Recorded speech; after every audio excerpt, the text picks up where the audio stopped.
So I see the future sitting here, present, right? You're all the future of this community.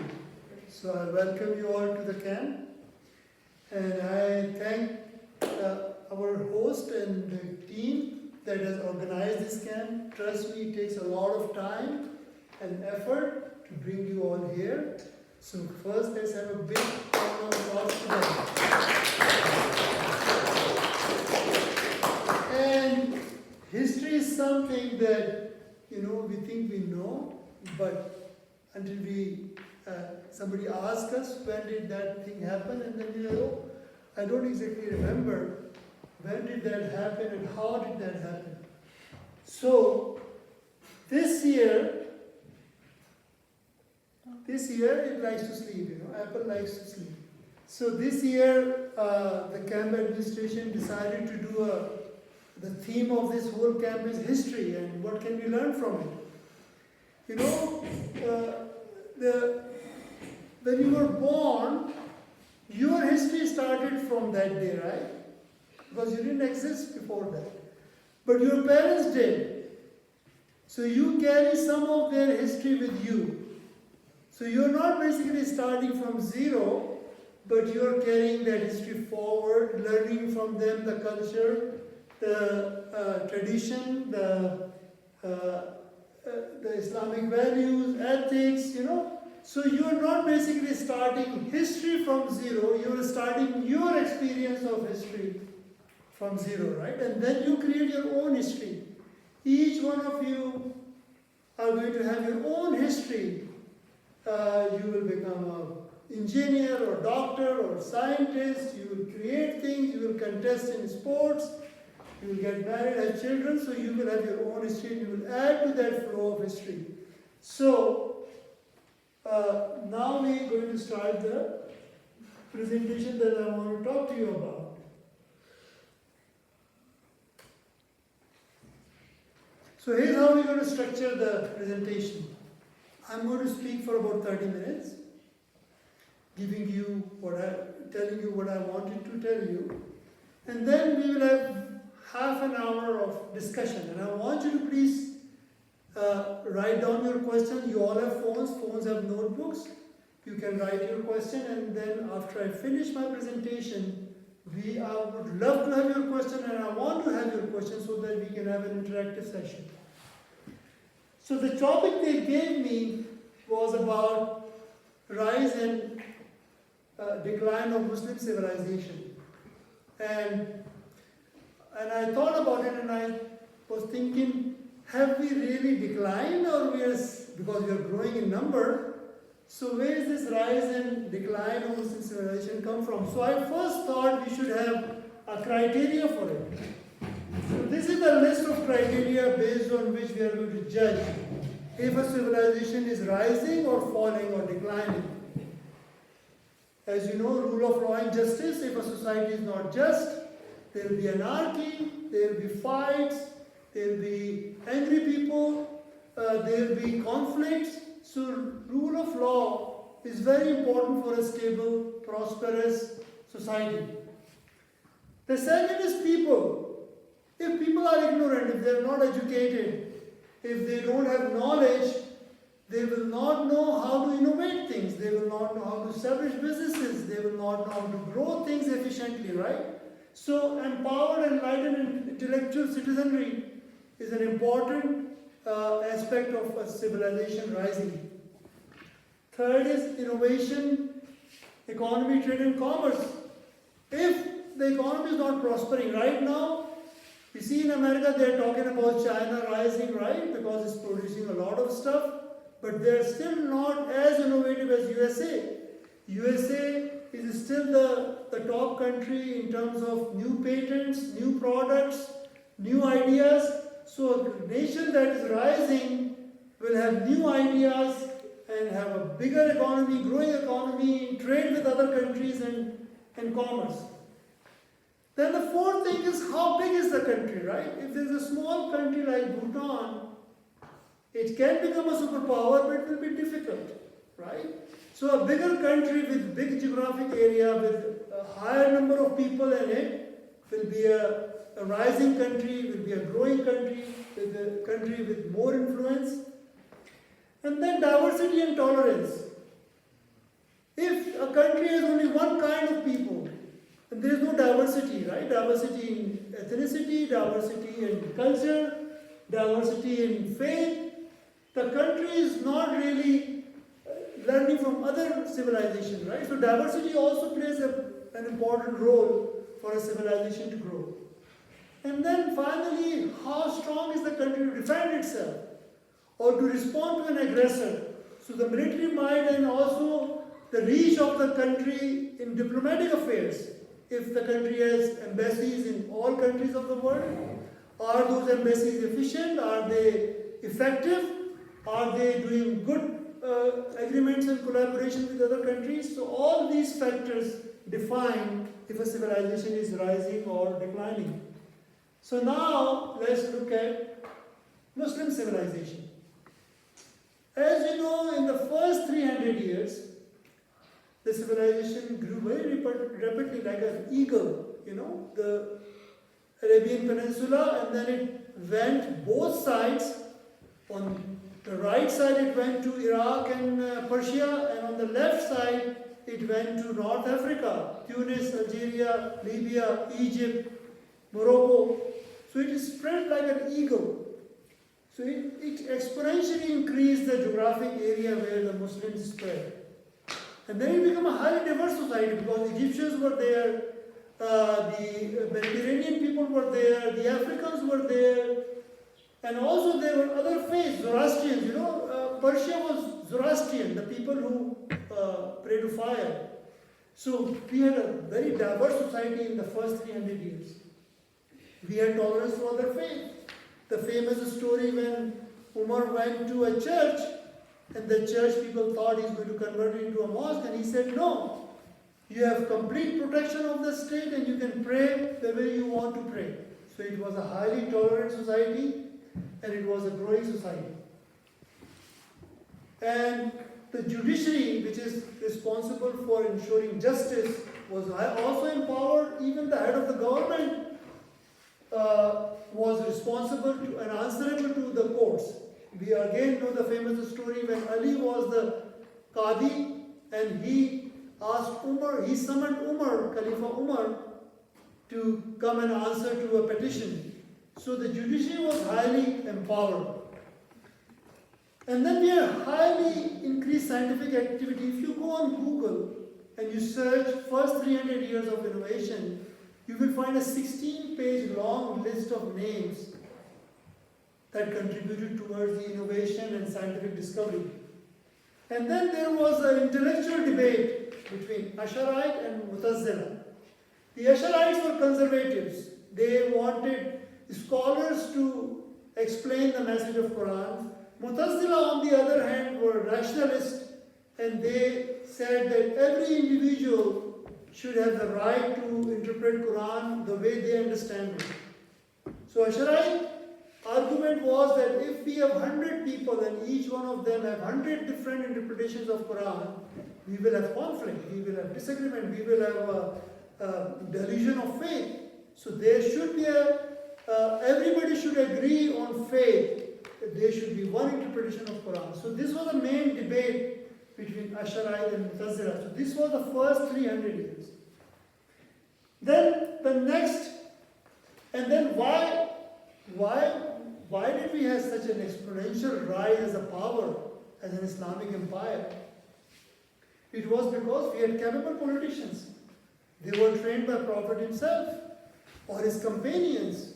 They were highly learned men. They were devoted to the cause. They were devoted to the community. They wanted to contribute to the community. So they were capable political leaders. And then the spiritual, which means religious and political authority, was vested in one person, that was the caliph. So the caliph had the ultimate authority in defining the fiqh, which is the law, jurisprudence of the faith, and also the political laws for the community. And then Quran was the guiding light. Quran was there for people to read and understand. And there was no pope. Like in Christianity, there is a pope and pope impose their own conditions on people. In Islam, there was no pope.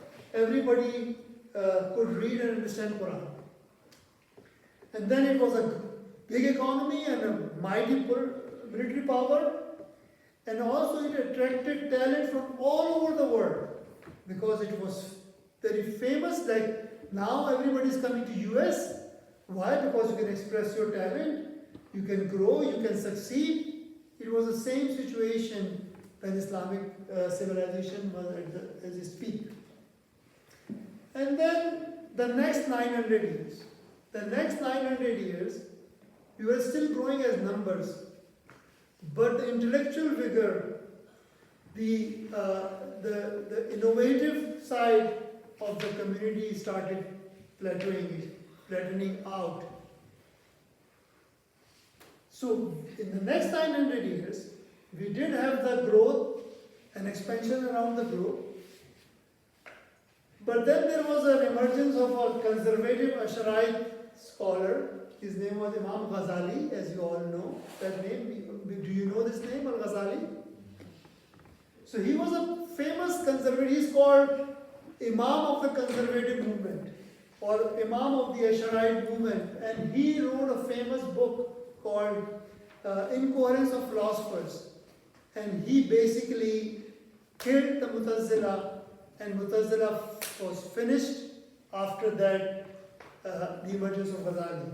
So the intellectual vigor was gone because now the ulama were interpreting the religion for the people, and there was no debate and discussion on the message of Quran.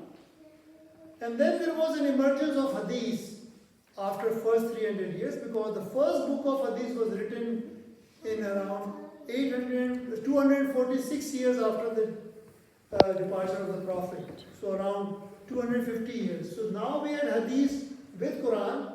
For the first 300 years we only had Quran, and now we also had hadith, which created a lot of discussion and debate in itself. And then we had some popes coming that said, we will define the faith for you. So theocratic power was taken from the caliph, and the political power was with caliph. So we had a separation of powers between the ulama and the caliph.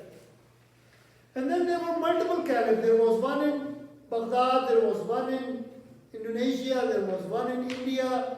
So we had multiple caliphs because the community became so big and spread around the world. And then the culture started taking precedence over faith. If you go to Hajj, you will see that the people from Indonesia wear different kind of clothes, and they have a different approach to faith. The people of Sudan will have a different idea. Nigeria and Pakistan and all these countries, they bring their cultural identity to the Ummah, and the culture has started taking some importance as compared to faith. Because when the community was smaller, it was all one culture, but when it grew and expanded to different regions, culture has started imposing its own ideas on the faith. And then we were slow to adopt new technology. For instance, the book publishing was common in the West, but Ottoman Empire took 300 years to adopt printing press.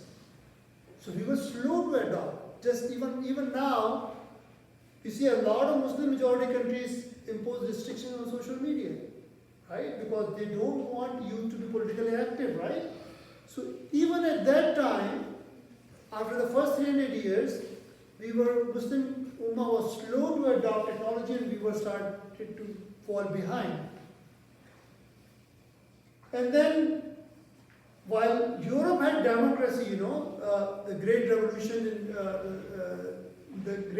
in England introduced modern democracy, and they started developing political systems for their societies, while we were still being ruled by autocratic rulers. So we didn't experience that transition from autocracy to democracy.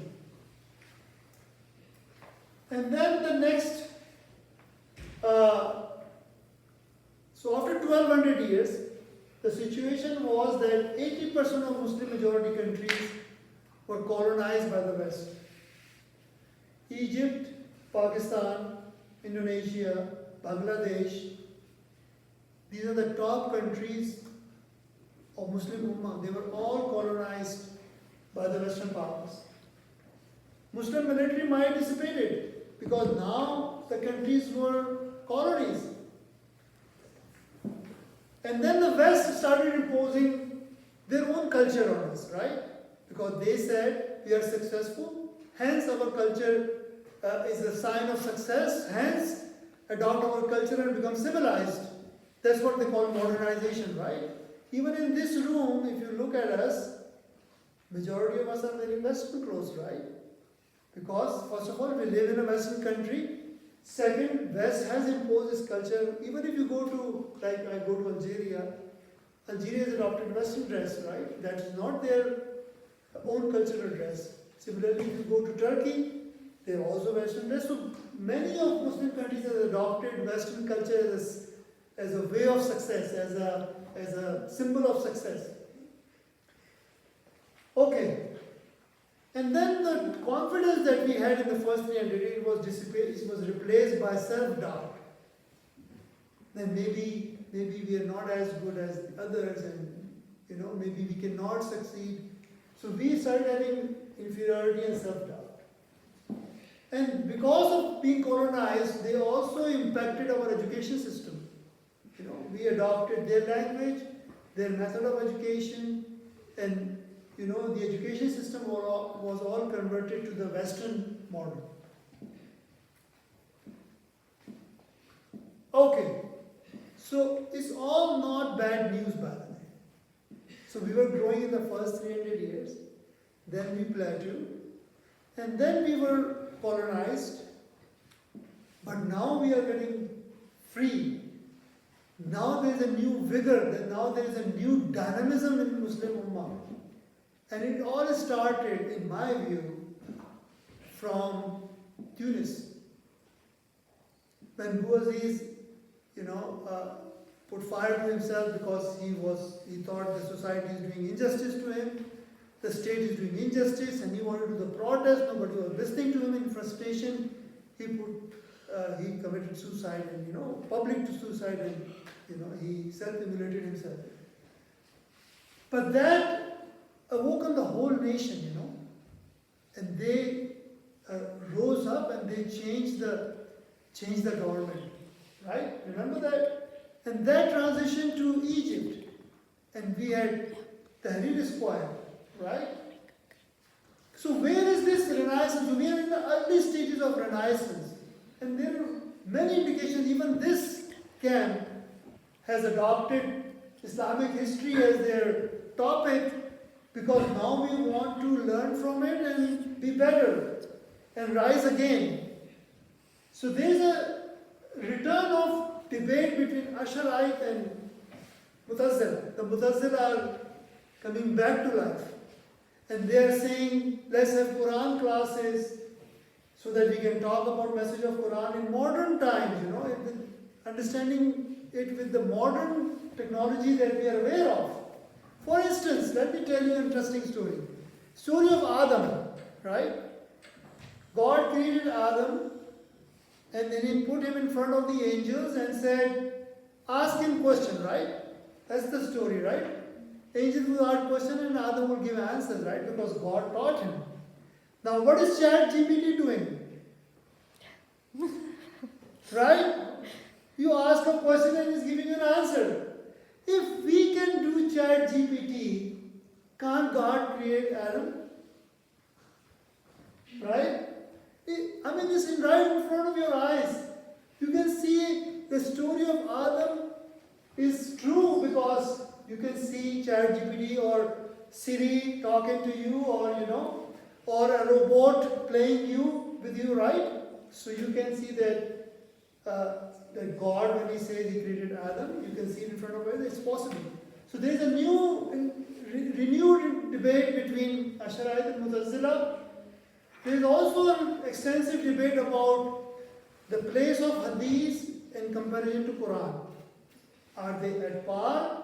Is Quran taking precedence as a revealed message and Hadith taking a secondary position to explain?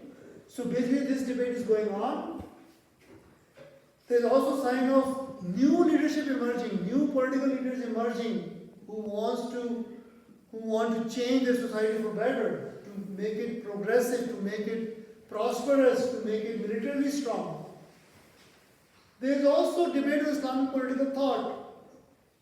What kind of system Islam wants us to have in our society? We also have increased confidence that we can defeat a larger power.